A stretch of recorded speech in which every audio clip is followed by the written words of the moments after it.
we often reduce masculinity to protecting and providing. I'll get in physical combat if I need to. My family has a house. I'm done, right? And it's like, well, no, you're not done, because beavers do that too. What I found, I would train next to amateur fighters. I would train next to professional fighters. They were the most meek and gentle, self-controlled people and emotionally aware that I had ever met in my life.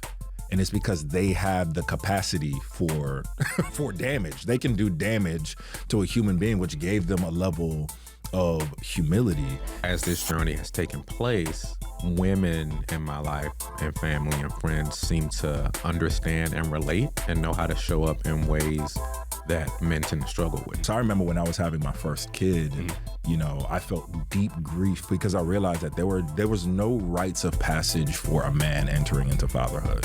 You know, for the woman, there's, you know, we got the doulas and the midwives, and we got the baby showers, which are dope. They say, you know, they kind of include the man. I mean, when you go to a maternity ward, the floor is called a mommy and me floor. And I found there was such an erasure of like the father. And I had this moment where I was like, man, I wish there was some type of rites of passage for me.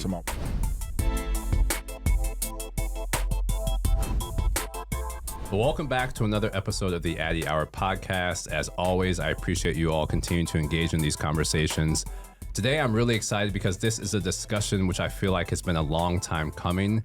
And I'm going to lean into a topic which is important, maybe provocative, but really this idea around manhood and whether we as men actually know how to connect with each other. And I'm not talking about just connections on the surface level, whether we're talking about work or accomplishments or sports or accolades, conquest, whatever the case may be, but really connecting on a deeper level. And the other piece I really want to lean into is not just connection, but whether we as men know how to express our emotions, how to process our emotions, and how to manage our emotions. Now, I will say there's a caveat here as well. This is a conversation that's not just for men. Now, it's definitely for men, but I think it's also important for every single one of us who knows a man in our lives. I would imagine that's everybody. So I encourage you to get yourself kind of mentally prepared to lean into this conversation. And one of the reasons I'm really excited about the conversation is because of the two individuals I have here in studio with me today. Both of these individuals have had unique life experiences, very different life experiences, but they also have a joint passion around this topic. And they've really been able to lean into it to develop some best practices, develop programs, develop initiatives around these topics. And they've done that in such a way that's really accessible for people from any walk of life, and also in ways that are accessible to all of us in different types of life walks and also industries and settings. So you can tell this one feels a little bit different. We haven't jumped into the conversation yet, but just having interacted with both of these individuals while they've been here in town in Connecticut has been inspiring. I'm excited to be able to share the conversation much broader as well. I will also admit, as the host, this is one of those where I'm not really sure where things are going to go. So like you all, I'm intrigued to see how this conversation develops. I'm sure they are as well. And with that, let me go ahead and introduce both of the guests who I have with me. My first guest is Carvens Lissaint, who is here joining us in New Haven. New Haven. Look, I'm already, see, I'm getting ahead of myself. So Carvens is a Haitian-American award-winning poet, actor, speaker, and teaching artist. For the last 2 decades, he has graced stages across the country and has been deemed one of the most influential artists of his generation. Most recently, he completed a 6-year run as George Washington in a well-known Tony Award-winning musical called Hamilton, which you are likely familiar with. He performed on Broadway in Los Angeles and also with national touring companies. In addition to that, he's also an award-winning poet. He's the author of multiple poetry collections, including The Inspiration from Heart to Page, Golgotha, and Target Practice, which have been featured on Huffington Post, Broadway.com's Front Row, and the Building series. And his poetry has also been featured on 3 seasons of the hit television show Verses and Flow. In addition to his performing career, he also has served as a teaching artist, adjunct professor, guest lecturer, and keynote speaker. And on top of all of that, he's also the founder of the Dwelling Circle, which is a program that focuses on creating spaces and communities that bring people closer to God through transparent authenticity, intentional fellowship, and biblical truth. So honored and privileged to welcome Carvens to the Addy Hour podcast. Thank you so much for having me, man. I appreciate it. I'm excited. I'm trying to contain my excitement, so I don't There's break no things. need. You can let that excitement out. Thank you for having me, Addy. Of course. Next guest is Dr. Maliek Blade.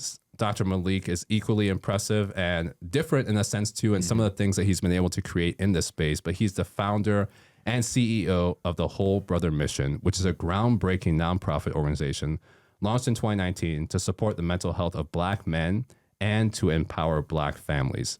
Dr. Blade has a doctorate in counseling, and he specializes in relational communication, emotional regulation, conflict resolution, and strengthening father-son relationships. His impactful work is underscored by his influential book, Whole Brother, Debunking the Myths That Break the Black Family, which addresses issues at the intersection of Black culture and mental health. He's a sought-after national speaker, and he regularly addresses audiences on these vital topics. I've also had the privilege of collaborating with him on a few different projects over the years, and so I'm really honored to be able to welcome him to my territory, so to speak, here in New Haven, and to have him join for this conversation as well. Yes, thank you for the opportunity. As you said that, I was just reminded, wow, we've done more together than I realized. You know, we had the Jude 3 conference, the tour, the book, the devotional, whole man. Yeah. Who knew all that? Just reading that this morning. Yeah. So like I said, this has been a long time coming. It feels like it's meant to be, just in terms of the conversation and the energy that's in the room. Again, this one feels different to me. I'm excited. I mean, I'm here with the doctors. You know what I'm saying? So I'm feeling good and inspired already. Yeah. Well, it's full circle. I feel like we're definitely gonna, and I think that's the beauty of some of the things we do here too. Just having different people from different walks of life who can learn things from each other, not just with the doctorate. That's still important, but with life experience and life expertise in a sense too. So. Yeah. So now our listeners know about you, but I'd like to, I always want to do my check-in question just to see not only about you, but how you all are doing at this point in time in 2026. Carvens, I feel led to start with you. Yeah. Wherever you want to take us. I have been saying for over the last year that, man, life feels like this. I'm understanding the duality of life, that sometimes gifts and grief can exist in the same breath. And that sometimes tragedy and triumph can exist in the same breath. Sometimes success and sadness can exist in the same breath.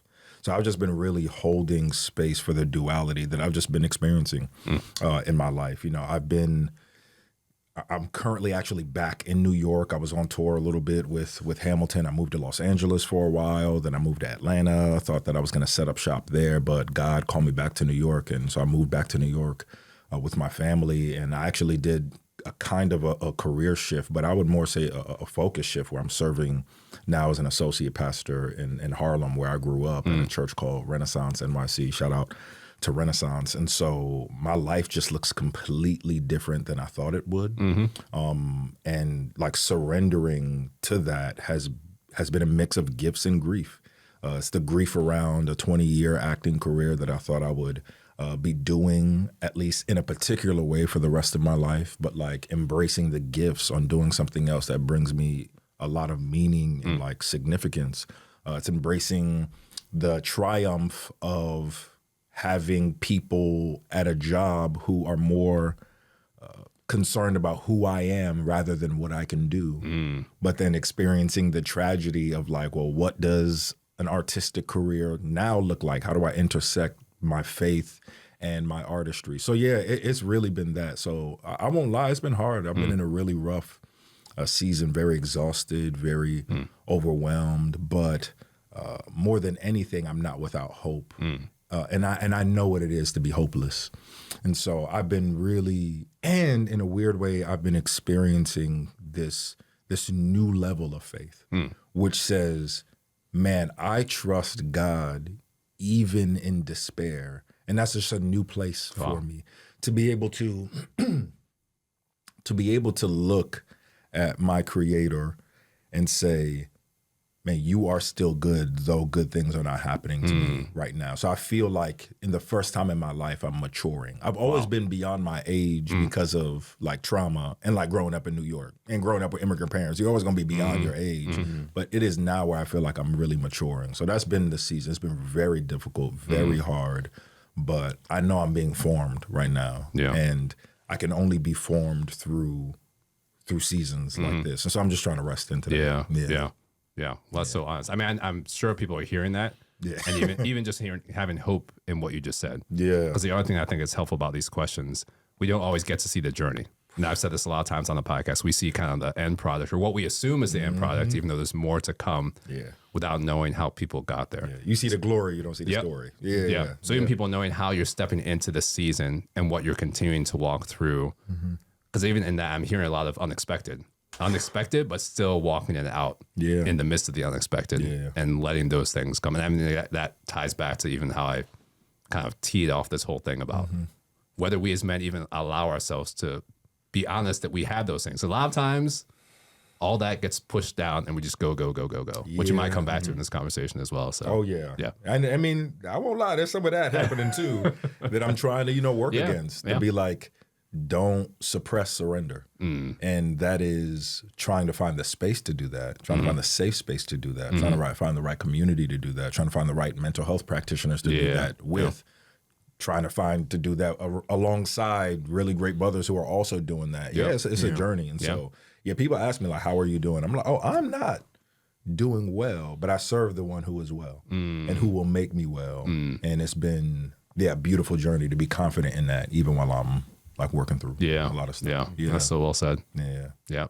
All right, I usually don't say it's so late in the conversation, but I'm already encouraging people to even rewind that back and listen to that again, because there's a lot, even in what you just said, like a lot of wisdom in what you just said as well. So, Dr. Blade, how are you following that? All those words of wisdom. Right. I identify with it very much so. And I specifically identify, as far as my past few years, with this idea of the good coming with the bad at times. I think of specifically the year, what are we in, 2026 now? So 2024 is where things kind of took a turn. So 2024 was the year, a couple of different things were happening. I was in Atlanta at the time, and I ended up kind of traveling back and forth between Atlanta and Washington, D.C., because my grandmother that's where we were from, and she was ill. She was dealing with colon cancer. So I was back and forth at Georgetown University Hospital. I felt like that was my second home. I was always at that hospital for my grandmother, back and forth between Atlanta to D.C. So 2024, she passes the day after her birthday. So she made 88 and then passed. And then that was March. April was the funeral. I'm still going back and forth between Atlanta and D.C. because I was the only person in my family that had kind of a flexible arrangement with work where I could move around like that. April, she passed the funeral. May, I graduate, finish my doctoral studies. So it's like, okay, this is a great year, but this thing happened. This is also the same year that the Whole Brother Mission, we received a very large grant. So it was helpful. So it's like celebrating this, because anyone that's doctoral studies, you survive it. You don't pass, you survive. So, it was getting through that and wanting to celebrate that, but it was hard because before I finished, my grandmother passed. So, the good, the bad, we received a large grant. So I graduate in May. June's my birthday month. And then July, my mom's diagnosed with breast cancer. So 2024 was like a very interesting year, just the different emotions. And one of the things that I appreciate, and we'll talk about this more, it was a woman in my life who noticed and asked the question, so you do those sessions, you counsel people in a private room in the hotel, and then you go back into your mom's hospital room? That's what you're doing? And I was like, yeah, that's what I'm doing right now. I was like, well, how do you accommodate those people? How do you hold those things? And I just appreciated the question even being asked. So there's been this unique journey of balancing all those things. And to tie all this in, I didn't think about this when I was first planning to say it, but this ties in with men and how they relate to each other, because unfortunately something that I've noticed is as this journey has taken place, and again, we're going to talk about it more, but women in my life and family and friends seem to understand and relate and know how to show up in ways that men tend to struggle with. And I do the work that I do to try to make that not the case. Yeah. But what I definitely have noticed, and what has been a difficult thing to sit in attention with, is how women near and far, as far as the closeness of our relationship, were able to kind of have a light bulb go off and say, oh, you know what? His mom's going through this, but maybe I can try to support him in this way too. Yeah. They think about those things. I think about how, as my mom's gone through the journey too, there's a specific group of women that she calls the squad that have been showing up for her, like 6 to 7 of them. Wow. And I've applauded those things, but it also just kept reminding me of how, roles reversed, a lot of men don't have that same support system, don't show up for each other in that way. And that can still be the case while they have men that they call brothers and friends. Right. Yep. So that juxtaposition has been an interesting thing to observe. Yeah.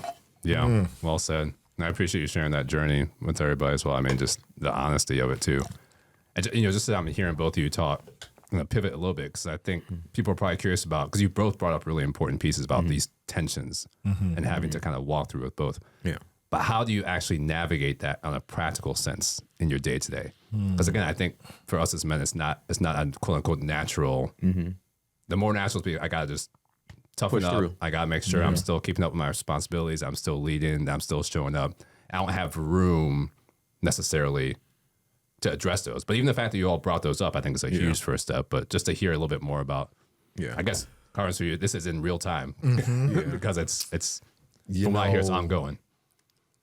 Honestly, to piggyback off that a little bit, I truly think that I have a very unique situation with the relationships, the male relationships that I have.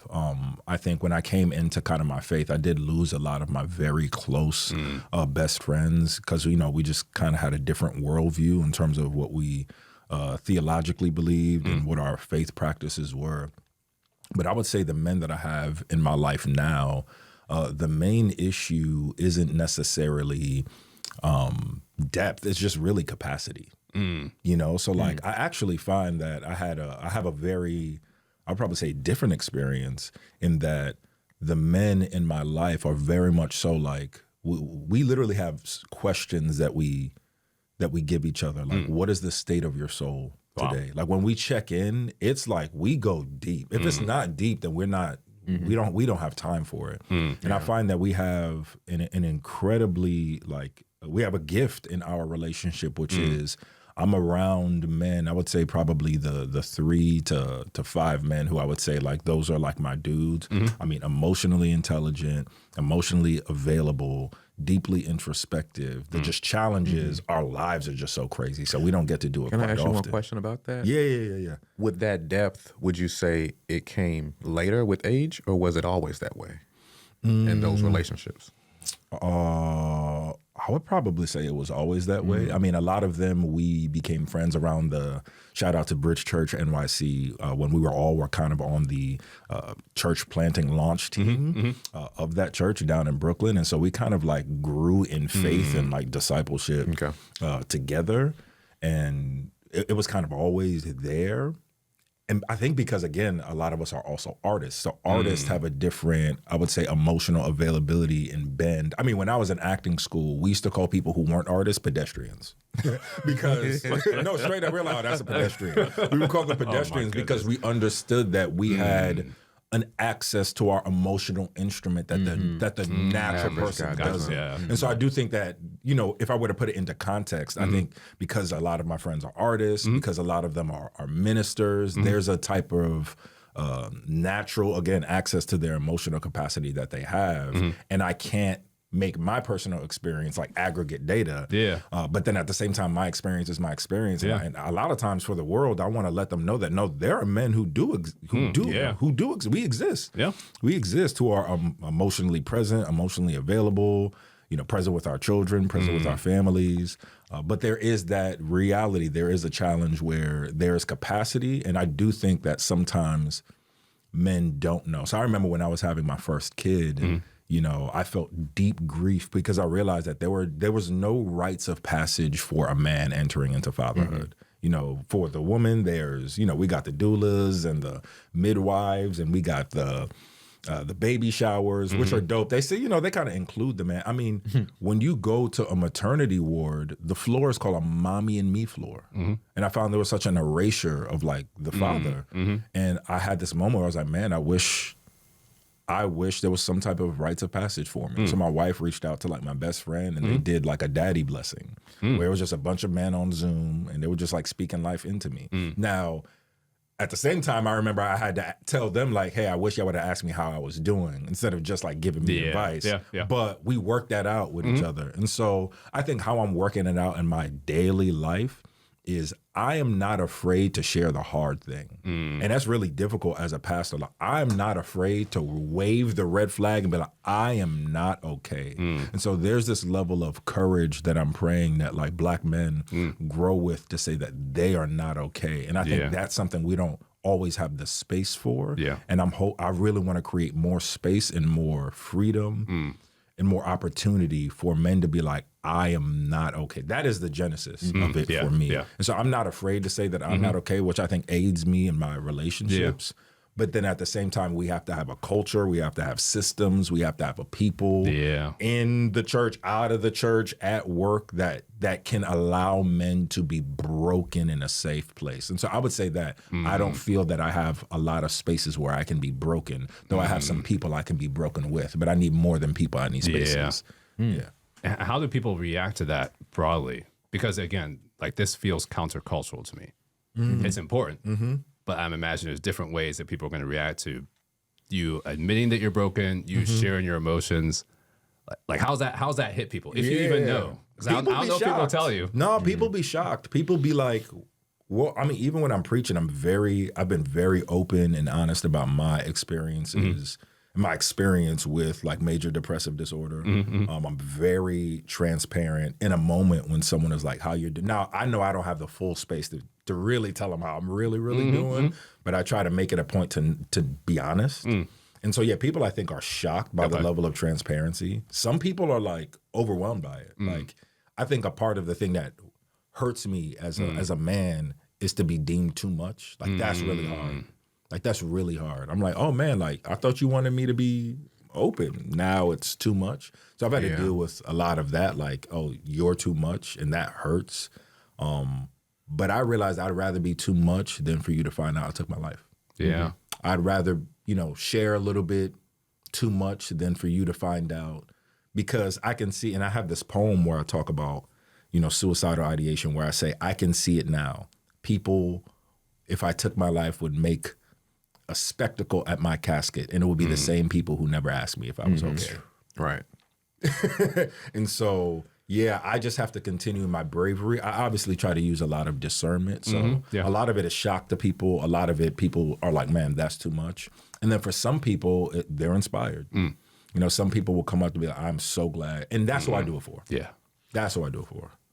And I think there's a culture, unfortunately, that encourages this. There's always this argument that's ongoing right now about toxic masculinity. Why are you calling masculinity toxic? It's not toxic. And I always have to sarcastically push back and say, this is basic English. Toxic masculinity is not implying that masculinity is toxic. Toxic is an adjective modifying masculinity. It's talking about a type of masculinity. And part of that, I would say, in our culture is undergirded by both women and men. For men, it's, again, not an aspect of toxic masculinity may be this idea of wanting to withhold your emotions or fake it till you make it, or appear confident when you're not. We're taught that that's strength. Let's just use a hypothetical scenario. Young guy getting in a fight. You may be nervous about this fight, but the toxic masculinity is, well, no, stick your chest out, act confident, even though you're about to get knocked out. It's all about being perceived a certain way rather than embodying it. But this also, I would say, comes up with women too.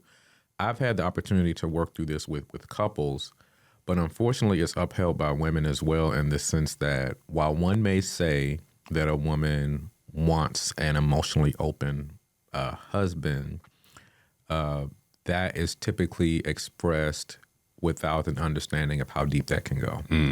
I've had to work through with men that felt disappointed or hurt, where they were essentially told that they were too much, where this idea of this always strong, almost android robotic being of a real man, when a man recognizes he's not able to embody that, some women or a wife may be disappointed. Yeah. Or I didn't want to hear that you were dealing with suicide ideation. I don't know how to handle that now, because there's an assumption that women are the emotional beings, men are the stoic beings. So if we're switching roles, there's some disorder here. When in actuality, both women and men are humans. So there's a lot to unlearn as it relates to how men perceive masculinity and what we allow ourselves to embody. But also even women undergirding it is, what space are you giving? I'm glad you mentioned the space. What space are you giving men? Are you allowing him to be fully human? Or are you expecting like a robotic, stoic being that isn't affected by anything? Because while that might seem beneficial in a physical combat sense, women are also very disappointed when they're trying to get emotional depth from a man who has a wall up. Yeah. Whew, I mean, yeah, I think what's super important as well is I don't think we allow space for nuance in men as well, right? So, I'm a huge boxing fan, right? I love boxing. Really like changed my life, not as something that just kind of helped me kind of like be more mentally well, but the lessons that you learn in any combat or martial art. And what I noticed, I trained at Mendez Boxing Gym in New York. I trained at Wild Card Boxing Gym in Los Angeles. I trained when I was touring. I went to every boxing gym that I could: Tulsa, Oklahoma, Tampa, Florida. What I found, I would train next to amateur fighters. I would train next to professional fighters. They were the most meek and gentle, self-controlled people, and emotionally aware that I had ever met in my life.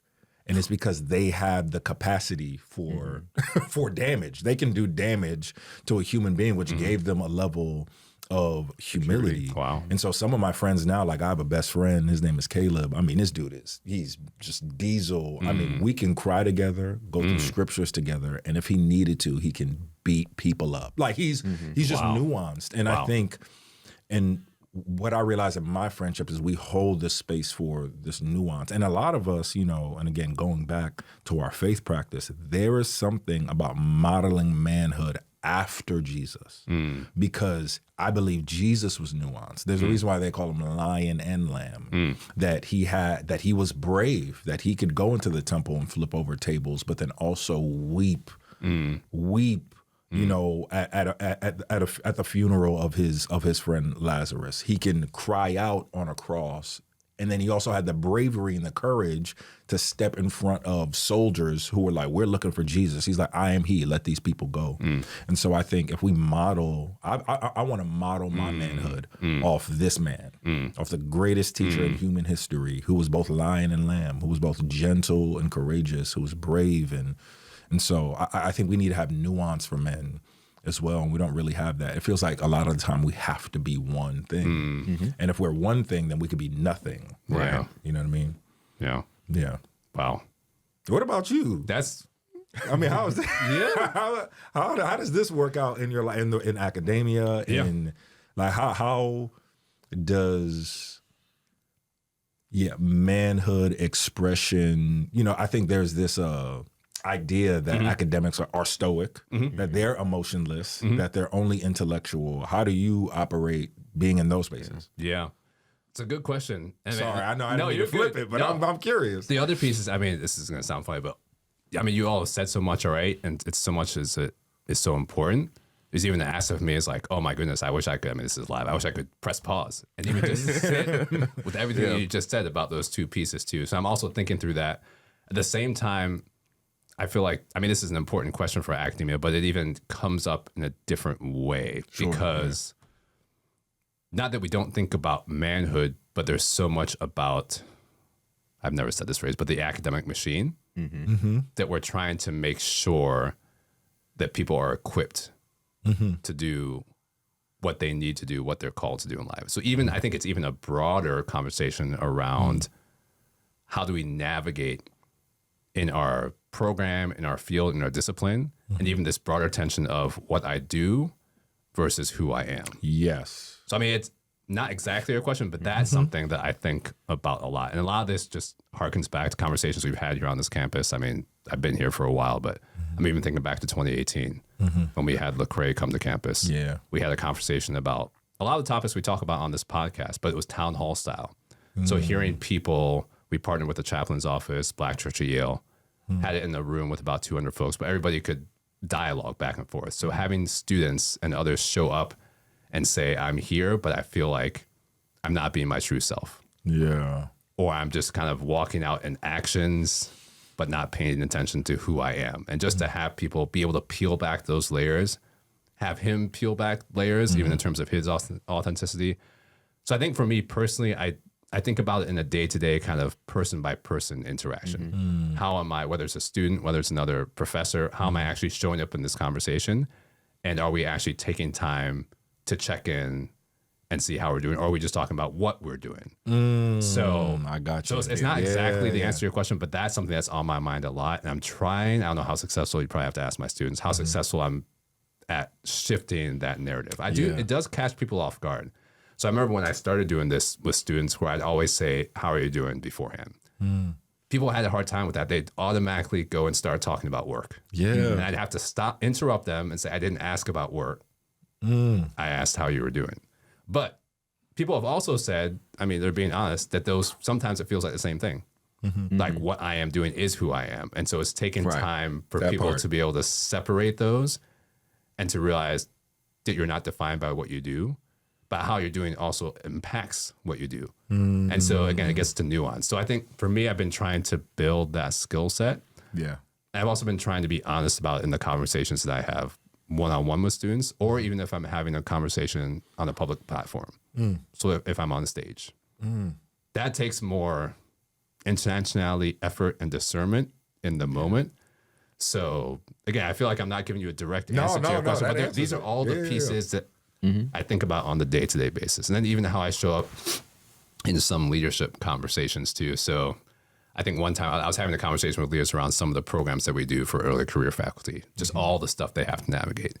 So I was speaking to leaders, but I actually had them do an exercise I had my early career faculty do in terms of reflecting back to when they first started in their discipline, whatever that was, and how they felt. I mean, these are people that have had 25-year, 30-year careers. To hear them actually think back to those moments was also very refreshing for me, because I think in academic spaces, sometimes we dehumanize people. Right. In the sense that we put them way up on this pedestal and we're like, well, these are luminaries, but we don't remember they also had to walk through stuff. So hearing them go back to their early days helped me kind of reframe. And then in a funny way, when I told my students about it, they're like, oh, this is so refreshing. You're making these leaders do the same thing that you make all of us do. But again, just trying to make sure that we have places. And I know that was unique because I got feedback afterwards where people were like, oh, I was there for you're really interesting. And they said it in a good way, but it definitely caught people off guard. And I'll be honest, I didn't actually feel comfortable doing it. Yeah. I felt like I needed to, but it took a level of, I don't even know what the right word is, gumption for me to be like, I'm going to step into this meeting with all these people who are higher ranking than me, older than me, and just try and set the tone. So anyway, that was a long answer to your short question, but that is, it's, that's it. That's it right there. Yeah. Dr. Blade, you look like you might have a reaction. I was just thinking something about what beyond just men, just our culture in terms of professionalism. Yeah. It's not said verbally, but in terms of if you work a job, if you're a leader, there's just this understanding that you're supposed to check all your personal stuff at the door. Yeah. Check your emotions. Just basically dehumanize yourself, then engage. That's just the understanding. So that's why it's even uncomfortable to even talk about, how are you doing? Well, I'll just answer based on what I'm doing, not how I'm doing or how I feel.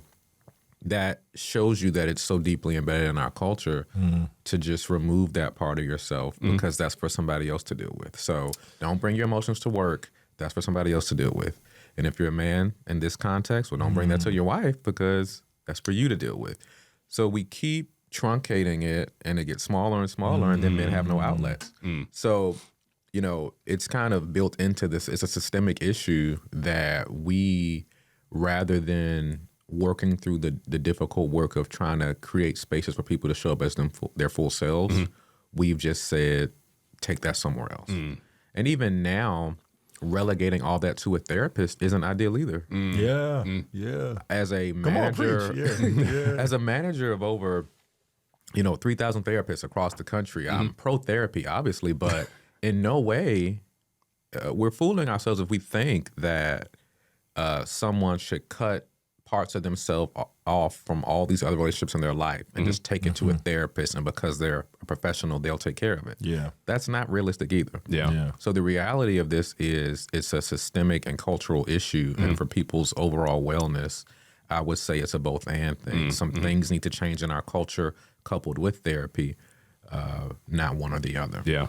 And I mean, I feel that heavy, coming from entertainment, particularly when you're like, on Broadway, the show must go on. I come from the culture of the show must go on.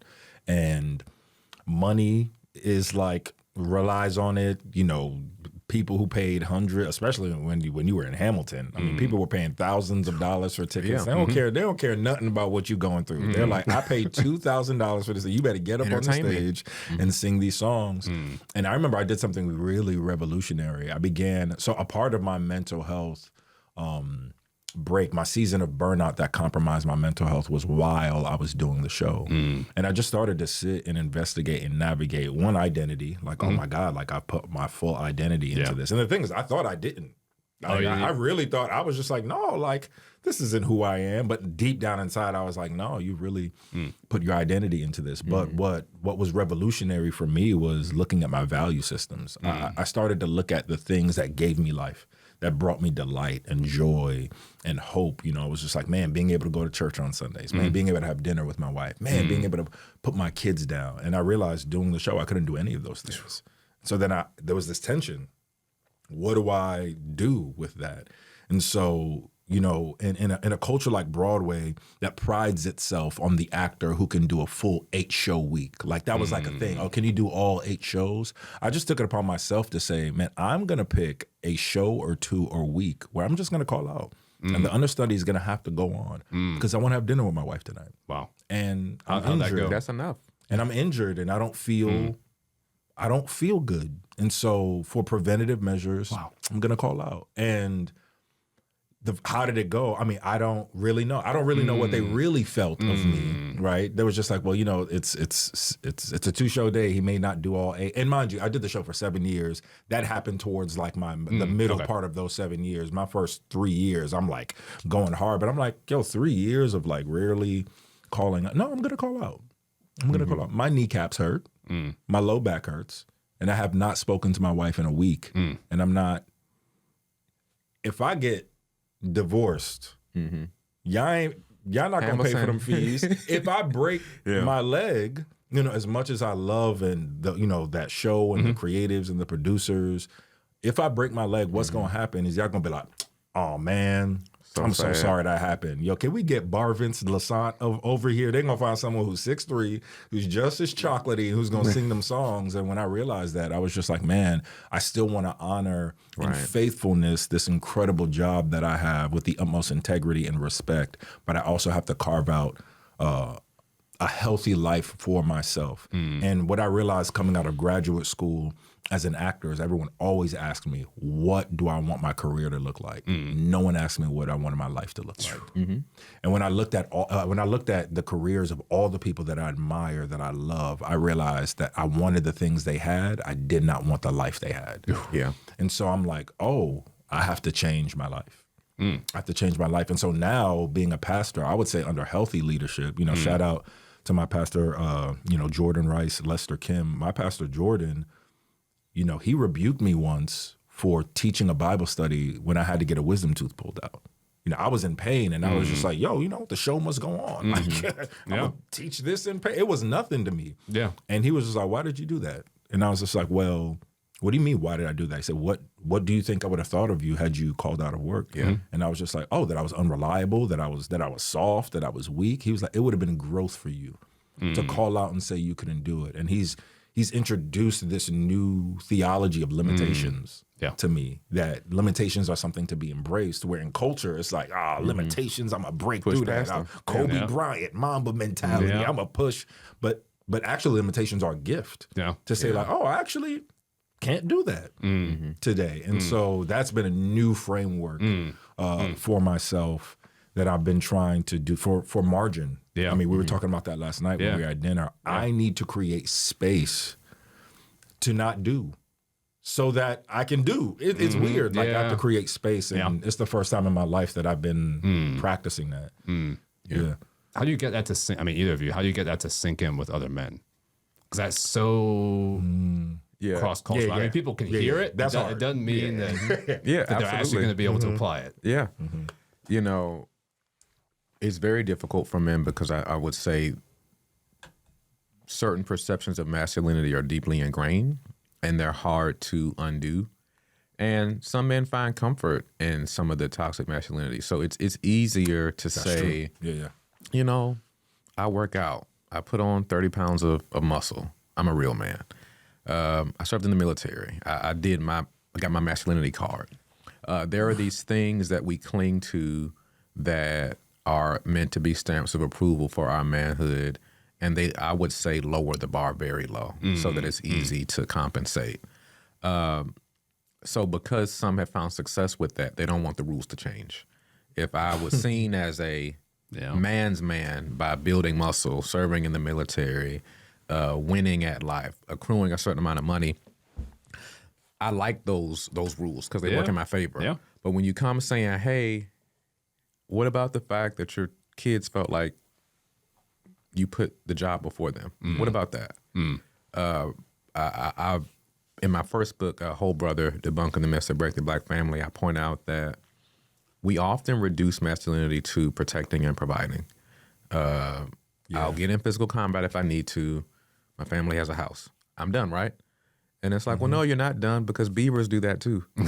So we're setting the bar so low. Man. Because it's easy to win. Yeah. But when we lean into the fact that it's more complex than that, being emotionally present, being able to work through someone else's grief, being able to be challenged, corrected when you're wrong. You mentioned apologizing to your children. You know, these are the things that I would say also embody it that we don't talk about. So what I can just offer is one for the person that's trying to create more depth with men, that's just understanding that it's not easy because we're working against years and years of propaganda and socialization.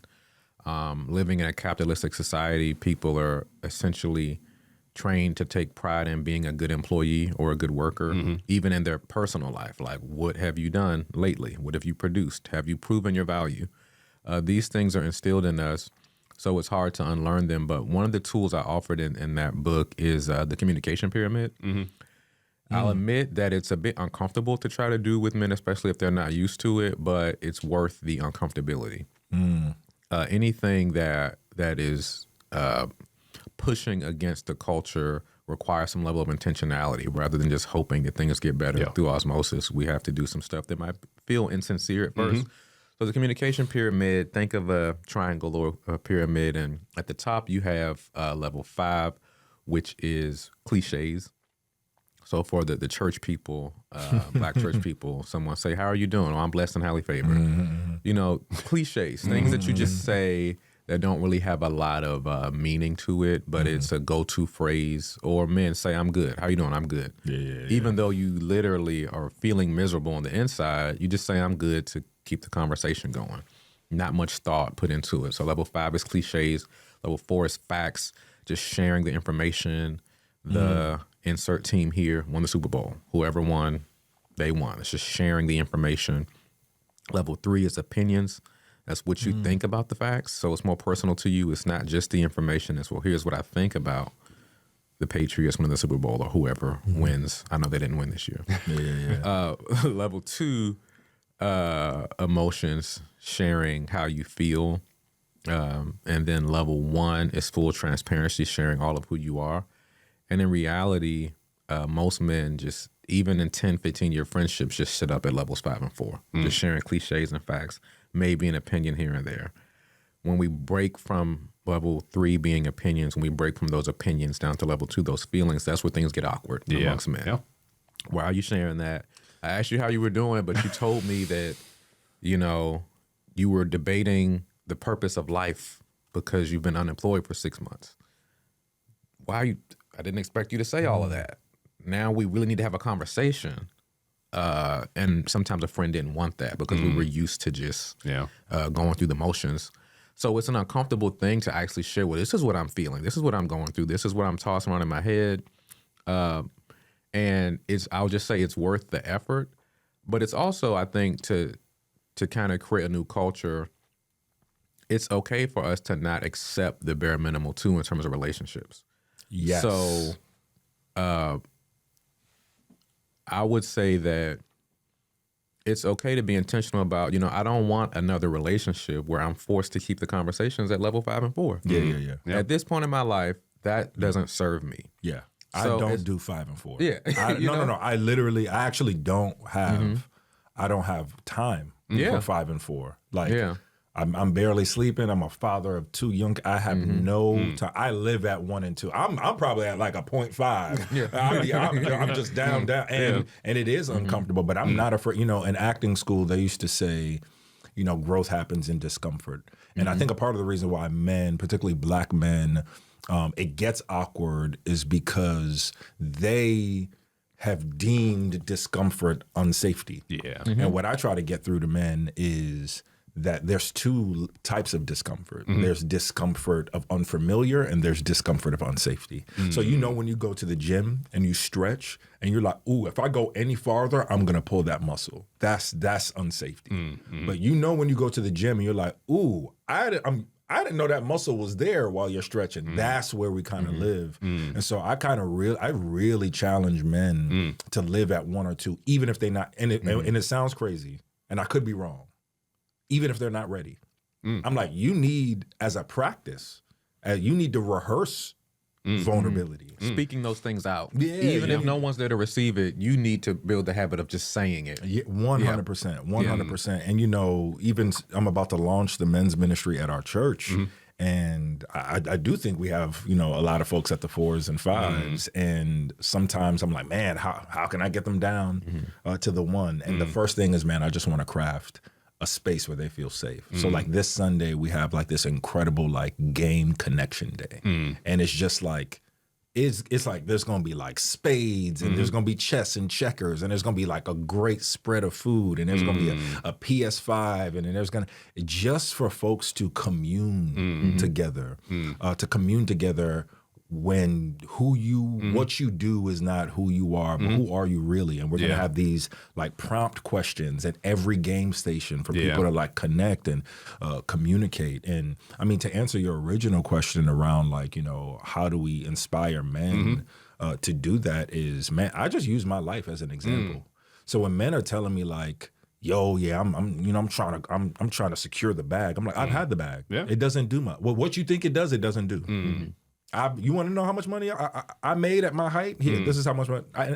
It didn't do anything, right? Or they were like, oh, you know, I'm trying to, whatever it might be. I'm like, oh yeah, been there, done that. I'm like, you know, at the height of my career was when my suicidal ideation was at its height. So clearly money doesn't do it. So next, what else? What else do you think is important? Right? And they're like, well, if I had this and I had that. And I'm like, well, yeah, I had those things. I'm still sad all the time. So what else? Yeah. And so it's kind of echoing that thing that Will Smith said, which was, man, I wish that everyone's dreams would come true. Yeah. So that they would realize that it doesn't satisfy. Yeah. That it doesn't satisfy. That true satisfaction comes from something deeper. Yeah. And I actually wish that for people. I wish that whatever they want to secure, go secure the bag. I wish you got it. Whatever you want. You want the 401ks? I wish you would get it. And then I want to see how you feel after. And what people don't consider is the things that they want, what they have to sacrifice to get it. Yeah. What they have to sacrifice to keep it. So you want the bag, and then now you've never seen your family. When I go to heaven, he's not gonna say, well done, good, and like famous employee. Well done. Be faithful. Yeah. And so I'm really trying to. Yeah. That's such an important. Yeah. Holds the highest value. Yeah. that holds the highest value. Such an important push. Yeah. And we were saying last night at dinner, like my dream is for my kids to go to college and to be like, yo, I can't wait to go back home. Like I want my father's food. I want my mother's baking. I would hate for them to be like, oh yeah, my father ain't gonna be home anyway. You know, he out preaching somewhere. What you want to do, bro? Like, nah, I want. And so that's true success. And so I think we have to also, again, being in a capitalistic society where product and productivity is the thing. Yeah. That platform is the thing that we see as something that we need to reach. But people don't want to reach down. Yeah. You know, we want to be on the stage, but we don't want to sit at the feet. Yeah. You know what I mean? So I think it's so healthy that you're pushing that. One thing that's coming to mind, though, too, because this is another important conversation that's come up. I mean, Kirk Franklin has talked about this on Den of Kings. I know Lecrae has talked about it on his podcast with different guests. But getting to that place, because you both use the word vulnerability, which I think is accurate, but vulnerable leaves you open to being hurt. Right. So what happens when men get to that place of 1 and 2 and their spouse or the people in the circle then reject them because they've gotten to that place where they're open and now they're open to hurt and then they just close off? Yeah. Like how do you? That's a good question. Does that come up in conversation? How do you do people actually verbalize that to you? How do you help people navigate through that? Because there has to be something else that safeguards that. I mean, you're creating that space in the church, but safeguards that so that people don't get taken advantage of and go back even further than they started. That's great. Yeah. Yeah. I do video snippets here and there to kind of address some of these things as they come up. And one of the famous ones is there's an ongoing notion that some men hold, people tend to post it on social media, basically saying, don't vent to women. You'll regret that you did it. And it has this underlying notion that they're going to throw it back in your face when there's an argument. So just suppress everything.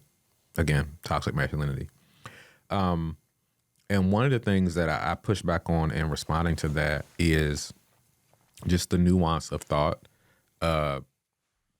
If you had a negative experience when you opened up to someone, that doesn't necessarily serve as an indictment on vulnerability or opening up. That's an indictment on that person. Yeah. And this isn't some grandiose concept. We know that any experience that we have with a person is isolated to that person. We can't necessarily take our experiences and then generalize about women as a whole, men as a whole. We don't appreciate when people stereotype black men or assume that we are a certain way based off of things they've seen or experienced with someone else. So on a very basic level, it takes that emotional maturity to say, well, yeah, something went wrong here, but this isn't an indictment on women. This isn't an indictment on marriage. This isn't an indictment on vulnerability. This was an experience. But again, we go to the extreme, black or white thinking, which is cognitive distortion. We go to that extreme when we haven't learned to navigate through difficulty. So another aspect of relationships that have depth is them being tested and you coming back from it. But if you're used to leaving anytime there's tension, then your conclusion is, well, women can't be trusted. Vulnerability is not safe. You draw these black and white conclusions because you haven't built the capacity or the resilience to navigate through difficulty. And the reality is relationships that have value end up going through some type of testing or trust building to get to the point where they are. But if we're used to surface level relationships, those types of relationships end the minute there's some tension or difficulty. Yeah. And it's difficult because we are in kind of like a circular pattern. Because I have at some point held the view like, oh man, people will use your vulnerability against you. People have done it. I mean, plenty of hurt from it in many of our relationships. And I think, I've held the view like, I guess I can't be vulnerable there. Guess I can't be honest there. So I'm going to go try to create spaces. And I think where I had to mature to was also realizing that not only do I try to teach vulnerability in depth, but I try to teach discernment on the when and the how and the who. It's having also the emotional awareness to know that there's some people who can hold it. There's some moments that can hold it. And there's some spaces that can hold it. And there's some spaces that can't. There's some moments that can't. There's some people who can't. And discerning in real time, is this a moment where I can do it? Not that I'm suppressing, but I'm making a decision right now to fully restrain what I might want to say for the fruit of this conversation. Not that I don't want to feel, and then sometimes I name it. You know, sometimes in my marriage, in my friendship, sometimes I name like, hey, I actually have a lot more to say, but right now I just discern. Now is not the time. Maybe we can talk about this at a different time, in a different place, in a different setting. And so, I think it takes, discernment in real time. But again, you can't do that if you're not used to being in discomfort. And so, it is this circular thing where it's just like, how do we stop the crazy cycle? And I think we stop the crazy cycle I think we just have to completely redefine how we view masculinity.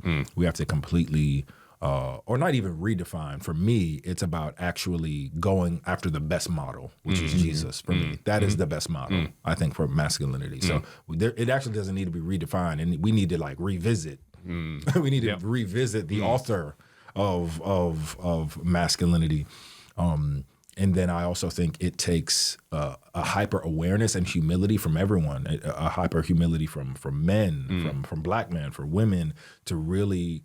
I think another thing that pains me is I don't really think people want to understand men. That's been my, and let me rephrase that. I'm gonna speak in the I. In my experience, I don't really feel like I've been in spaces where people are curious. Like people don't really have a bend towards curiosity. Like, why don't you express what you feel?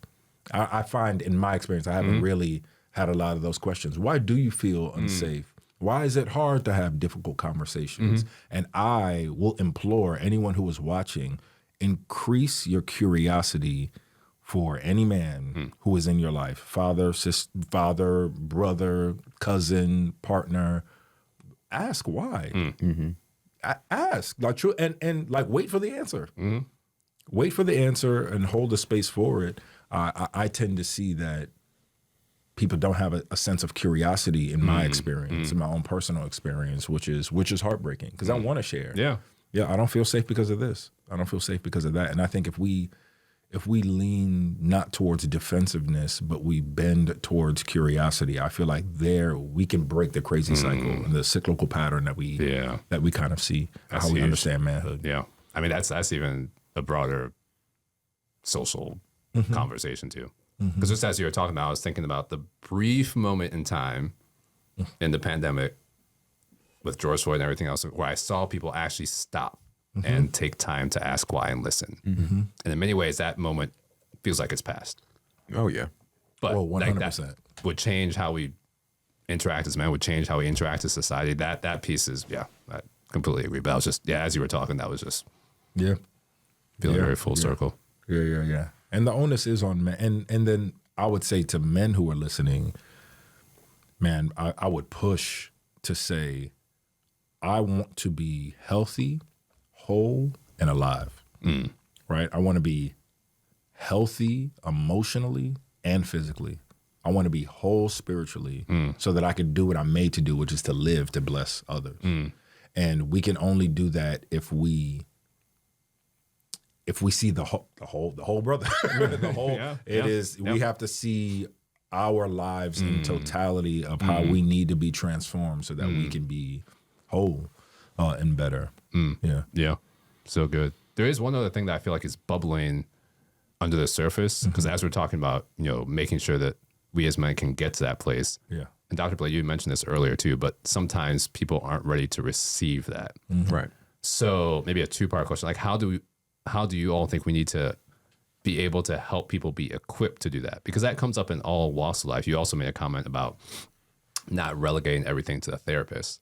But I'll say on college campuses, one thing that's definitely come up as the generations coming up are getting better about sharing about what they're going through. Yeah. A lot of professors are saying, I'm not a counselor. I'm not a therapist. Yeah. I don't know what to do with this in my office when this student is now sharing about suicidal ideation or depression and anxiety. And so while it shouldn't be relegated to the therapist, something also, there is that question of people saying, I don't know how to actually handle what is being given to me in this moment. So I'm going to take a interesting or peculiar angle to answer that. Take us.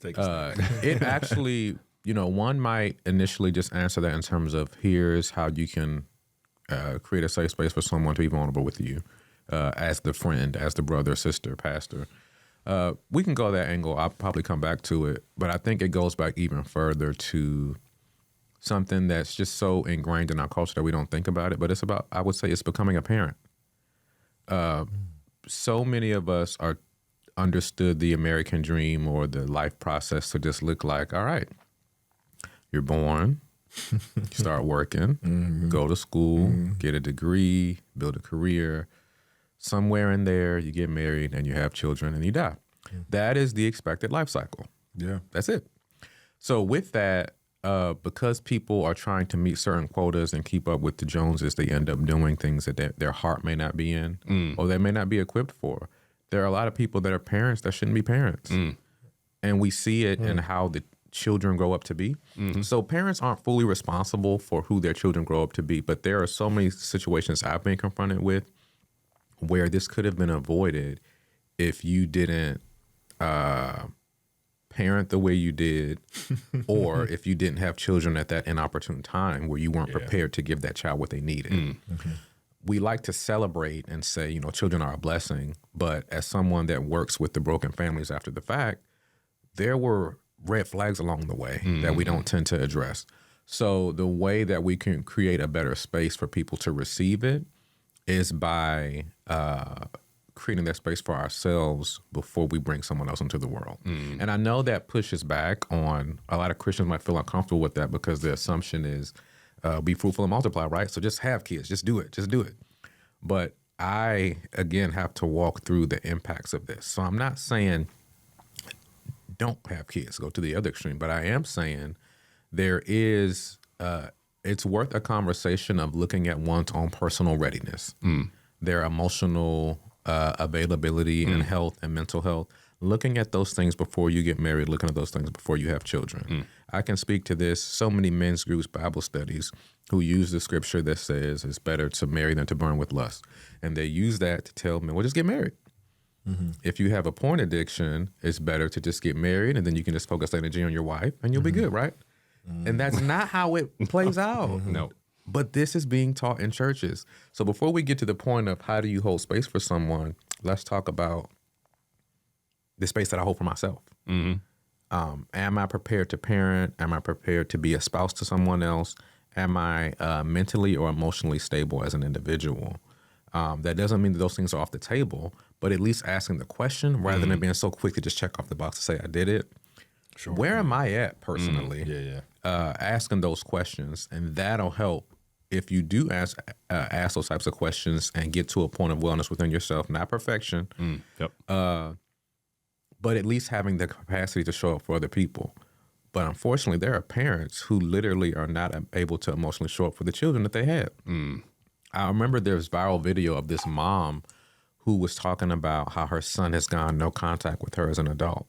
And people appreciated the video so much because she said, I don't blame him for going no contact with me. I was an alcoholic for most of the time that I was raising him. So I don't blame him.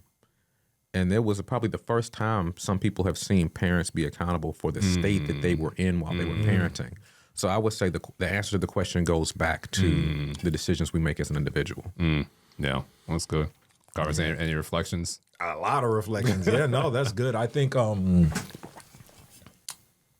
it takes a type of humility to examine oneself, to try to move in as much of wisdom as you can, because you have the responsibility and you know the impact and influence based on where you are, on how you relate to people. And so, yeah, that's interesting. Like, even in parenting, like, my wife and I waited 7 years before because we knew we weren't ready. But then even when we had the child, it's like, oh, were we? Fascinating. Were we ready? Even today, now having two, I'm like, was I ready?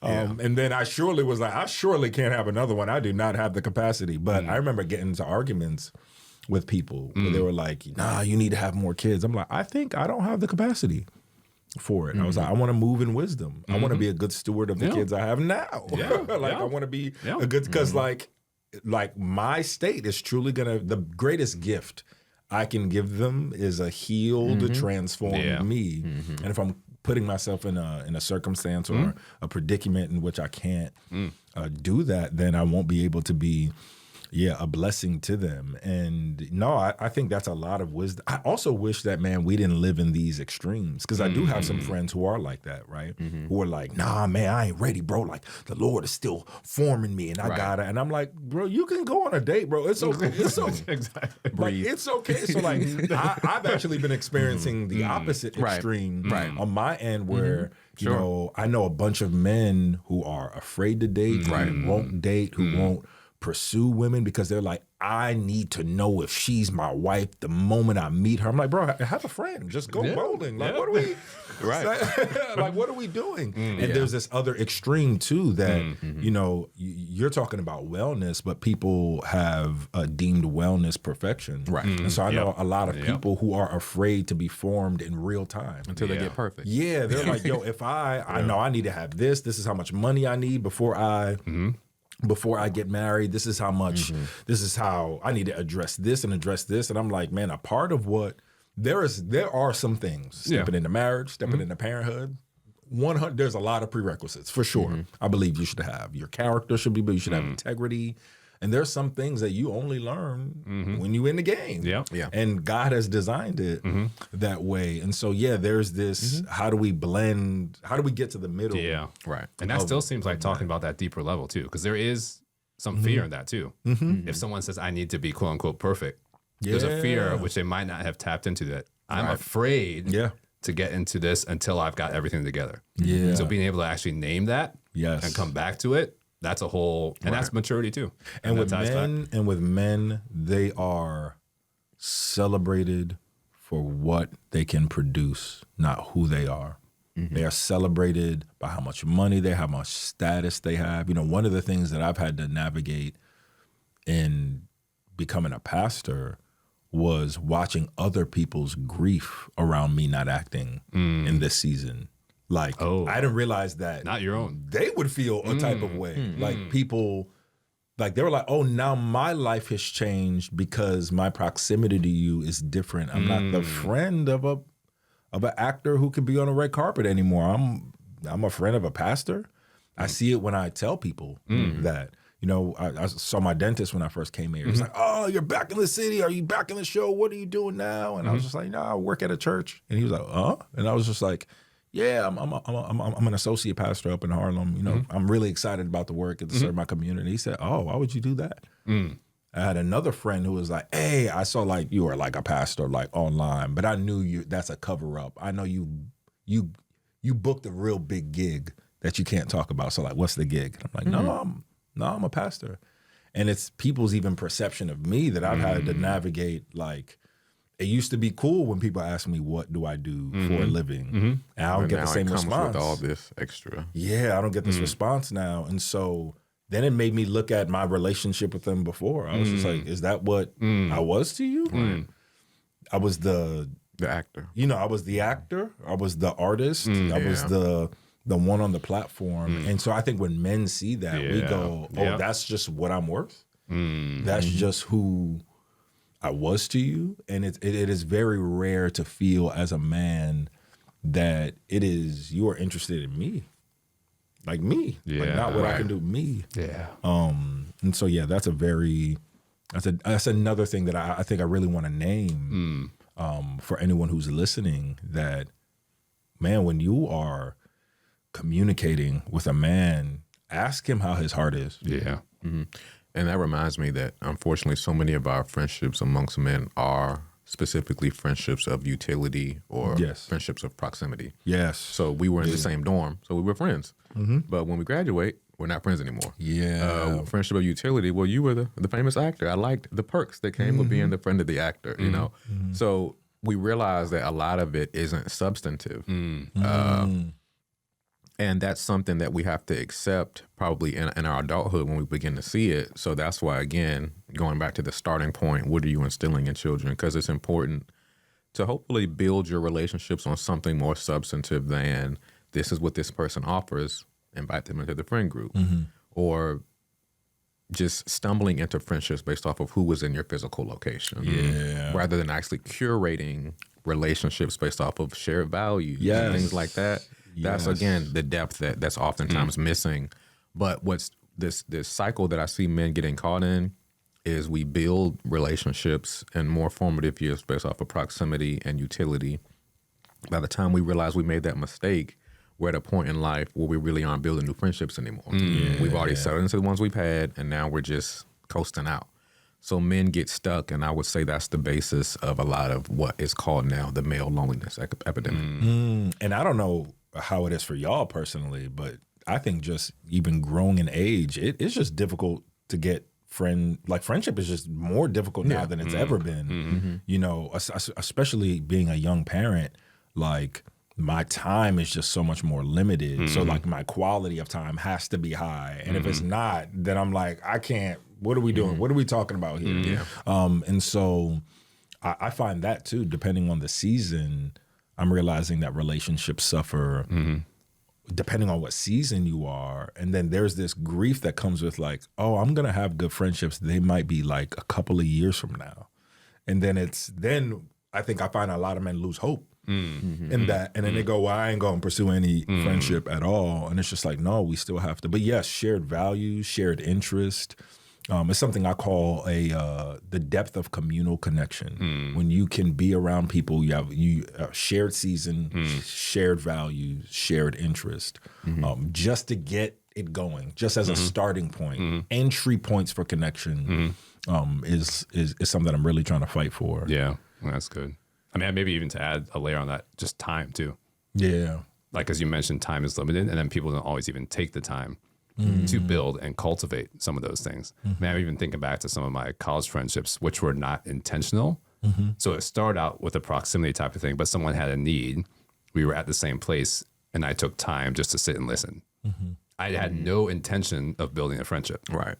But that act in and of itself created more opportunities for more time, which then, the people I'm thinking about, polar opposites in terms of values, life experiences, but just having that time actually crafted something in that moment. And then there were other times where it was intentional. Like one person that was in the dorm with me, we say, okay, we're in a different dorm. We're going to meet for lunch once a week for the rest of our college time, 3 years straight. That time built something that we didn't even necessarily intend. And now, even though we live different opposite ends of the country, can still step back into that very easily. Yeah. I have this thing called CDC when looking for friendships. It's character, desire, and capacity. And I realized it was hard to find all three in someone, right? So there were some people who had really great desire to like have deep friendship and have the character, but they didn't have the capacity. They just didn't have the time. Then I knew people who had the capacity, who had the character, but don't necessarily have the desire. There's some men that's like, I don't need to talk to you every day. I'll talk to you like, once a quarter. And I'm like, I need more than that. Then I knew people who had the desire, they had the capacity, but they didn't have the character. I'm like, bro, I don't do that. Like what you, like, I don't, like, you want to go to a strip club? No, I don't. That's not, no, I don't, that's not in my character. And so it's really difficult to find all three. Yeah. And so sometimes I find, particularly in this season, I'm friends with a lot of men who have the desire and they have the character, but we're not in the season where our capacity is shared. And so we just gotta kind of have to get what we can get with as much intentionality as we can. Yeah, that's key. And so I started this new thing with a couple of homies of mine where I'm just like, once a month, y'all. Once a month. Yeah. Let's carve out time once a month. And I told them, I said, I need it. I need a safe space that I can go to. And so we're going to try to start this month and hoping that we can just keep that going. But yeah. That intentionality is huge. Yeah. This is interesting. I didn't realize we was going to go, we was going to go to these places. Yeah.